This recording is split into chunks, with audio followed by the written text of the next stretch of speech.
ദൈവത്തിൻ്റെ പരിശുദ്ധ നാമത്തിന് മഹത്വം കൊടുത്ത് നല്ല ദൈവത്തിന് നന്ദി പറയുമ്പോൾ ഇന്നത്തെ പ്രത്യേക പ്രാർത്ഥനാ നിയോഗമായിട്ട് പഠിച്ചുകൊണ്ടിരിക്കുന്ന എല്ലാ വിദ്യാർത്ഥികളെയും നമുക്ക് സമർപ്പിക്കാം.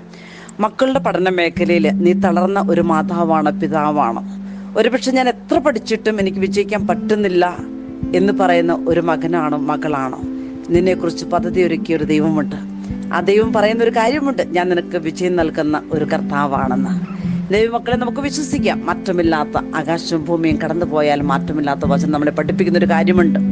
1 സാമുവേൽ പ്രവാചകന്റെ പുസ്തകം 18-ാം അധ്യായത്തിൽ 14-ാം തിരുവചനം, കർത്താവ് കൂടി ഉണ്ടായിരുന്നതിനാൽ എല്ലാ ഉദ്യമങ്ങളിലും ദാവീദ് വിജയം വരിച്ചു. തീർച്ചയാണ് ദൈവമക്കളെ, ദൈവത്തെ ആശ്രയിക്കുന്ന ഒരു ദൈവവൈതലിനെ ദൈവം ഒരിക്കലും കൈവിടുകയില്ല. അത് മറ്റുമില്ലാത്ത വചനം നമ്മളെ വാഗ്ദാനങ്ങളിൽ വിശ്വസ്തനായ ദൈവം നമ്മളെ ചേർത്ത് പിടിക്കുന്നവൻ അരുളി ചെയ്ത വാക്കാണിത്. കാരണം അവിടുന്ന് പറയുന്നവ നിറവേറ്റുക തന്നെ ചെയ്യും. നമ്മുടെ വിശ്വാസമാണ് എല്ലാറ്റിൻ്റെയും അടിസ്ഥാനം.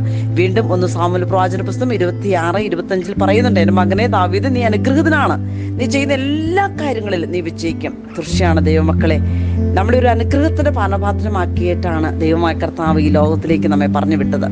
നമ്മുടെ എല്ലാ പ്രവൃത്തികളിലും നമ്മുടെ കൂടെ നടക്കുന്ന ഒരു ദൈവം, ആ ദൈവത്തിനോട് കൂടെ നമുക്ക് യാത്ര ചെയ്യാം. പൗലോസ് പറയുന്നത് പോലെ ഫിലിപ്പിയർക്ക് എഴുതിയ ലേഖനത്തിൽ 4:13, എന്നെ ശക്തനാക്കുന്നതിനോട് എനിക്കെല്ലാം ചെയ്യാൻ സാധിക്കും. ഈ ഒരു വലിയൊരു വിശ്വാസമാണ് നമുക്ക് വേണ്ടത്.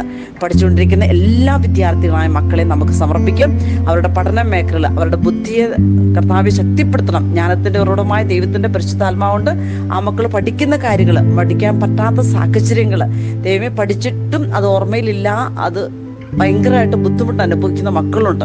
അവരുടെ എല്ലാ വേദനിക്കുന്ന സാഹചര്യങ്ങളിലേക്ക് ദൈവമേ അങ്ങയുടെ ആത്മാവിനെ അയക്കണമേ നമുക്ക് പ്രാർത്ഥിക്കാം. പ്രത്യേകിച്ച് ദൈവത്തിന്റെ വചനം നമ്മളെ പഠിപ്പിക്കുന്നുണ്ട്, ജ്ഞാനത്തിന്റെയും അറിവിന്റെയും നിധികൾ ദൈവത്തിനാണ് ഒളിഞ്ഞു കിടക്കുന്നത്. ദൈവത്തിന്റെ ആത്മാവിലാണ് അത് പ്രവർത്തിക്കുന്നത്. വിശ്വസിക്കാം മക്കളെ, നല്ല ദൈവം നല്ലൊരു ദിവസം നമുക്ക് തന്നുവെങ്കിൽ പഠിച്ചുകൊണ്ടിരിക്കുന്ന നമ്മുടെ പ്രിയപ്പെട്ട മക്കളെ നമുക്ക് ദൈവകരങ്ങളിൽ കൊടുക്കാം. അനുഗ്രഹത്തിന്റെ ഒരു മകനായി മകളായി ദേശത്തിന്, കുടുംബത്തിന്, ലോകത്തിന് മുഴുവനും അനുഗ്രഹമാകാൻ നമുക്ക് പ്രാർത്ഥിക്കാം.